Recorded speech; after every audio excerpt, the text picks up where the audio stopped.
पूरे महाराष्ट्र में लागू किया उन्होंने। मैं भी पिछले महीने भर से मालूमात ले रहा था।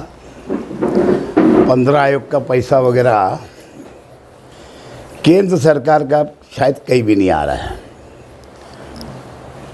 ना नगर परिषद में आ रहा, ना नगर पालिका में आ रहा, ना महानगर पालिका में आ रहा, यहाँ तक कि ग्राम पंचायत समेत।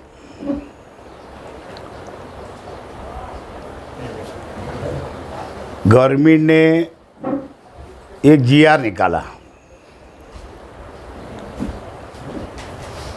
आगे पीछे का जब का भी होगा, लेकिन बहरहाल मालेगांव शहर के अंदर अभी लागू किया जा रहा है। बहुत सारी जगह शायद लागू हुआ, लोगों का उसके ऊपर नज़र नहीं पड़ी है। जैसे भाई यहाँ तो मालेगांव तो करीब करीब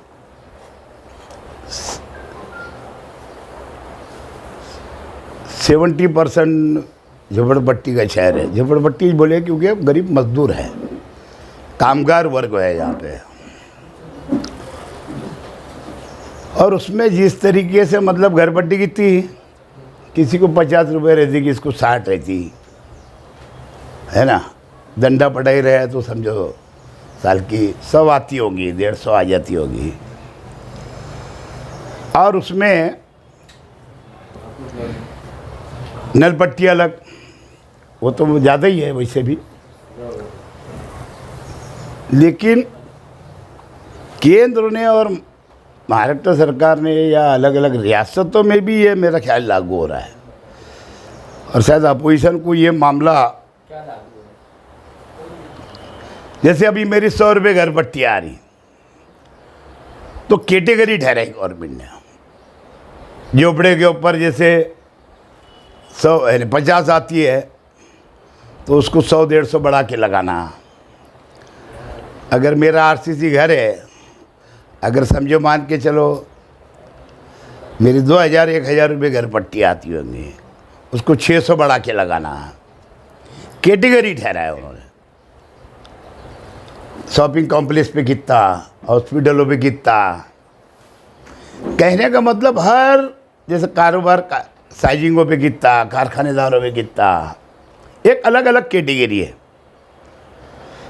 तो उसके मुताबिक अब जो है पूरा के पूरा जो है ये पब्लिक से, जनता से वसूली करके शहरों को या देहातों को इनको डेवलप करने का विषय आ गया। क्योंकि जीआर में ऐसा भी है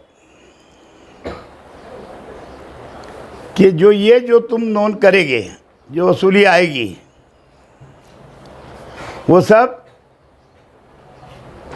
उसको 15 आयोग में भी तुमने समझना, जो केंद्र सरकार भेजती। इसका क्या मतलब हुआ? यही से तुम वसूली करो और गांव डेवलप करो।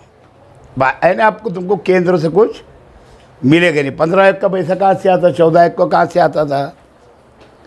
13 आयोग का कहाँ से आता था? ये सब जो है केंद्र सरकार का प्लानिंग कमीशन का जो पैसा जो पूरे देश में बढ़ता था, ये वो पैसा था। अब ये इस तरीके से जैसे देश का जो रुपया घट रहा ना, मीडियम क्लास और गरीब वो नीचे ही चला जा रहा है धीरे धीरे। खाली 2-4 ही लोग बढ़ रहे देश में, एक अंबानी और अडानी और कुछ उद्योगपति हो गए। तो जनता के हाथ में क्या आ रहा? और महाराष्ट्र सरकार का भी यही विषय आ गया। और वो आदेश है, बाकायदा सर्कुलर है, आदेश है, वो निकला। मालेगांव नगर पालिका को ऐसा हुआ कि जब ऑडिट ऑब्जेक्शन आया तो जब मालूम पड़ा कि ये हमको करना था, इन्होंने किए नहीं। क्या मैं सारा देख रहा हूँ कि 15 आयोग का पैसा क्यों नहीं आ रहा, क्यों नहीं आ रहा। पिछले पिछले जब तक अभी उस कारपोरेशन के अंदर बॉडी थी तो वो आखिरी साल का वो आया था, उसके बाद से पैसा नहीं आया। तो मैंने थोड़ा कल इत्तेफाक से कारपोरेशन में परसों बैठा था, जगताप साहब जो उपायुक्त, तो उन्होंने बताया साहब कहीं पैसा नहीं आ रहा। और यहाँ तक के वाले बतरा कि छोटी नगर पालिका भी जो है बोले ये घन कचरा के नाम पे ये जो गवर्नमेंट देती थी, या समझो उसके अंदर से तुम्हारा जो मैं देखा हूँ इसके अंदर तो कुछ पैसा, जैसे पानी की पट्टी का बिल भर दो, पानी बिल भर दो, कारपोरेशन के ऊपर जो आता बाद में वो शहर से वसूलते रहते, बिजली बिल आता वो भर देते, बहुत सारा बाकी घन कचरे के अंदर इस्तेमाल होता था 50%, और 50% में ये सब, और उसमें घन कचरे पे भी होता था। फिर अभी वो जीआर में देखा था 15 महीने हैं, तो उसके ऊपर कुछ रोड रास्ते वाटर सप्लाई के लिए वो खर्चा इमरजेंसी खर्चा कर सकते थे। तो इस तरीके का आज आवाम को, जनता को, पब्लिक के ऊपर बहुत बड़ा बोझा पड़ने जा रहा है। अभी जो घरपट्टी का बिल जो बन रहा है मेरे मालूमात के हिसाब से, वो आदेश और जीआर के मुताबिक ये हर एक को मालेगांव शहर के अंदर ये बढ़कर आने वाला है। आवाम ऐसी ही महंगाई से परेशान है, और सबसे ज़्यादा अगर कोई परेशान होगा तो एक गरीब, मीडियम क्लास है ना, ये सबसे ज़्यादा परेशानी इनको ही है। 2018 का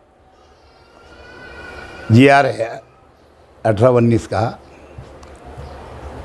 और हम सत्ता में थे तो इसके लिए आज तक कारपोरेशन में हम रोकते आ रहे थे, ये लागू होने नहीं दे रहे थे। और बाकायदा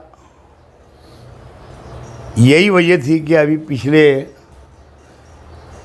इन 19, 20, 21, 22 ये 4 साल में है, अभी तक ये घरपट्टी इन्होंने आदेश और सर्कुलर और जीआर के मुताबिक बढ़ाई नहीं थे। अब सत्ता नहीं होने की वजह से जो प्रशासक बैठा है वो उसका गलत फ़ायदा उठा रहा है, और वो मालेगांव के लोगों के ऊपर एक बोझ लादने जा रहा है। उसके अंदर ज़्यादातर गरीब, मीडियम क्लास, और उसमें तो सभी तकलीफ में आने वाले हैं।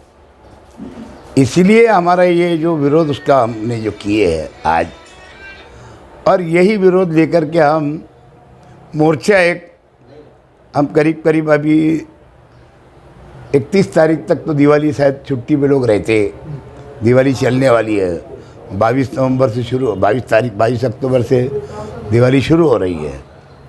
तो 4 दिन तो 3 दिन तो वो शनिचर इतवार छुट्टी जाए, और उधर 3 दिन दिवाली है, सब 5 दिन की यही छुट्टी है।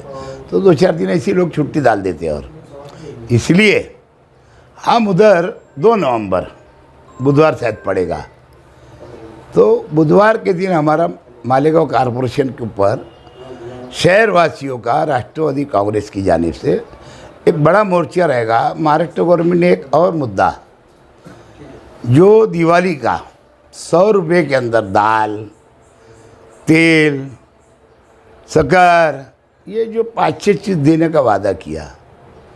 आज भी मैं नागपुर की एक न्यूज़ देखा, पिछले 2-4 दिन पहले पुणे की देखा था, और मालेगांव में भी शायद अभी तक ये चीज़ जो दिवाली का तोहफा है, ये बातें सब झूठी है। आज तक हमारे हिंदू भाइयों को जो दिवाली का सबसे बड़ा त्यौहार होता है, वो चीज़ें आज तक राशन दुकानों पे नहीं पहुंची। ये खाली घोषणे वाली सरकार है, घोषणाबाजी चालू है, लोगों को इनका कोई फ़ायदा नहीं।